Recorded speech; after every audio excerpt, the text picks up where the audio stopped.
Okay, let's just see what happens.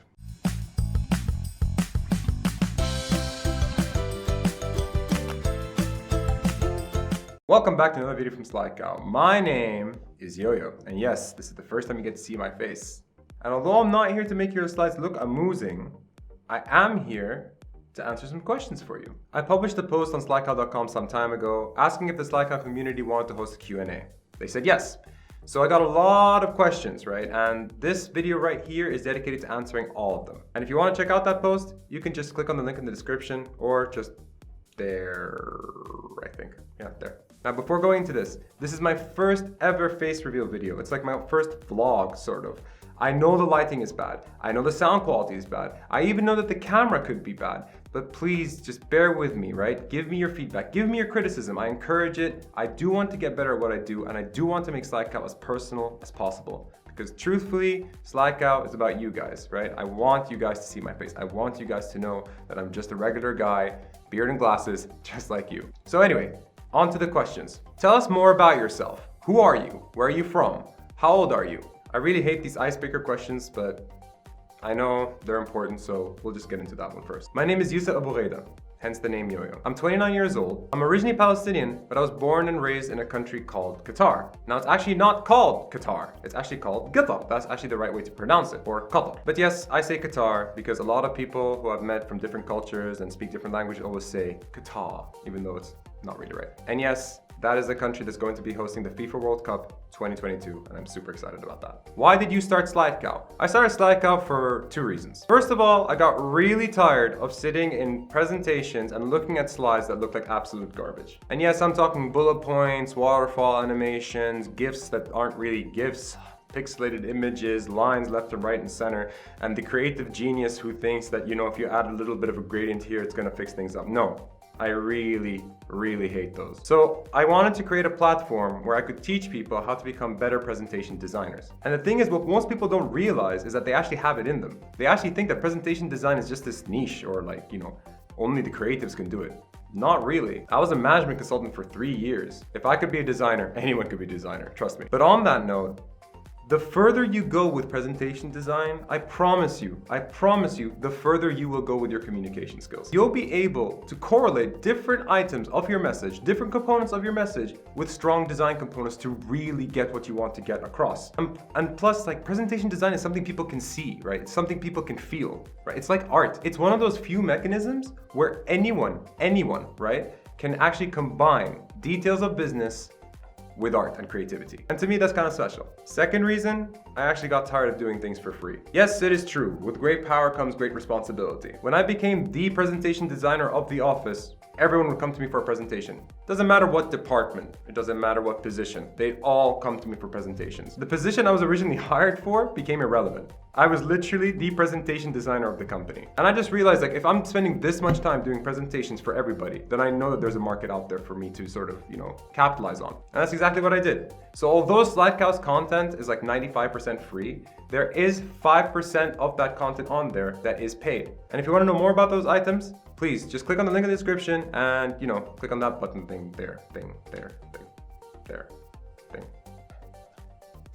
I just realized that I have this blue thing on my hand. It's not really like sickness or anything, it's just some ink. So just letting you guys know in case I'm a really messy guy, I'm sorry. Do you have another product coming up? Yes and no. I actually got this question before I released, you know, my latest product. And because I'm doing this 2 months later, I guess yes and no would be the most, you know, agreeable answer here. The product I'm talking about is the Reem PowerPoint template. It is a PowerPoint template that's inspired by my wife, Reem. She's amazing, she's beautiful, I love her personality, and I wanted to really bring every detail of her, and I mean this, every single detail of her into this PowerPoint template. And yes, I do actually advise you guys to check out that template. It is by far my favorite template that I've made to date. It's beautiful, it's minimalist, it's gorgeous. Trust me, you will like this template. Check it out, just click on the link in the description. Did you ever get in conflict with your moral compass when working on an assignment? And how did you handle it? That's actually a very good question. Kudos to whoever asked that. Yes, actually, one experience does come to mind. But before going into that experience, I just want you guys to know something. I'm not about naming and shaming. I'm not about pointing fingers. I'm not about burning bridges with anybody. So you guys are going to get, you know, the the sort of summary scenario of it, no names mentioned, nothing, right? So what happened was I had a boss called X. X wanted to do a project, right? So he went to his boss and he said, hey boss, I want to do this project. X's boss replied back, prove to me that you need this project done, right? By looking at this data. So the X's boss handed X, this is getting confusing, I know, just bear with me. X's boss handed X the data, right? X came to me and gave me that data. And he told me what to prove, which doesn't make any sense because what you need to do when it comes to that situation is to truly critically assess the data in front of you. You get to see, is the hypothesis proved correct or not, right? That's exactly what you're supposed to do. Instead, he instructed me, and he was very clear about this, to literally come up with a hypothesis that meets his solution, which doesn't make any sense whatsoever. It's sort of like you going through your financial report. You're like, oh yeah, okay, I see we can just change the numbers here and there, but no one's gonna notice anything. I'm still gonna, no, it doesn't work like that. So anyway, after crunching the numbers, I went to him and said, there's no way I can prove this hypothesis. It's not correct. What you're saying isn't true. So he actually instructed me to change the numbers in order to prove his hypothesis. And at that point, I just said no. I got my hands clean, even though, mine's really not clean.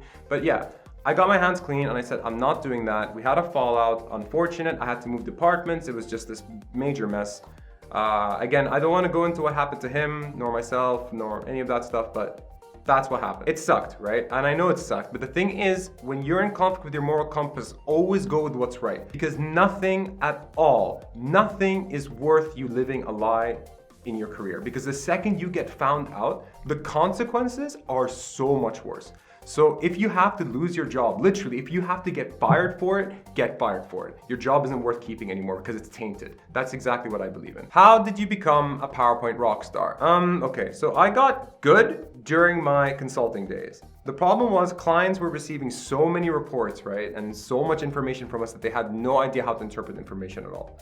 That's where I came in. I came in and suggested to the project manager at the time, saying that, what if we visually communicate that information in that report? What if we were to use icons? What if we were to use, et cetera, et cetera. Clients loved it. That was the style that we went with moving forward. So I just got better and better and better at it. And it was good. I'd say my PowerPoint skills were pretty decent. They weren't what they are right now, but it was pretty good. When I moved out of consulting to join a firm, that has nothing to do with consulting, by the way. There was one time when I had to do a presentation for the senior executives of the company, and they literally laughed me out. Yeah, they literally laughed at me because the branding wasn't even right. They literally said they couldn't follow a single thing I was saying. They literally said that the design was all over the place. They just went on, and they basically just slaughtered me with words. I left hurt but not defeated because I spent the 6 months almost breathing PowerPoint. Seriously, I read books, I watched video tutorials, I took courses. I just wanted to find out how everything worked together. And it's just a whole different way to look at PowerPoint. From bullet points to merging shapes and adding gradient effects to convey messages and meaning, to sort of even creating your own icons using shapes in PowerPoint. So it came to that point where I literally studied this thing for 6 months straight. Then I came back to do another presentation for the executive team, and they said it was the best presentation they've ever seen. Let me be clear here.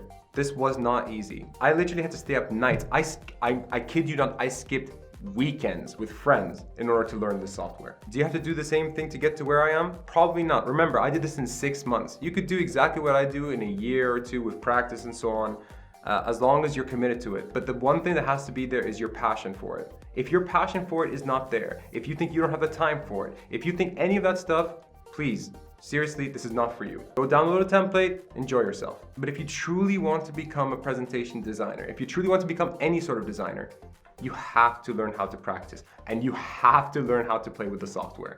That's just, it has to be done. That's it from me. This is Yoyo from Sly Cow, officially signing off. Bye guys.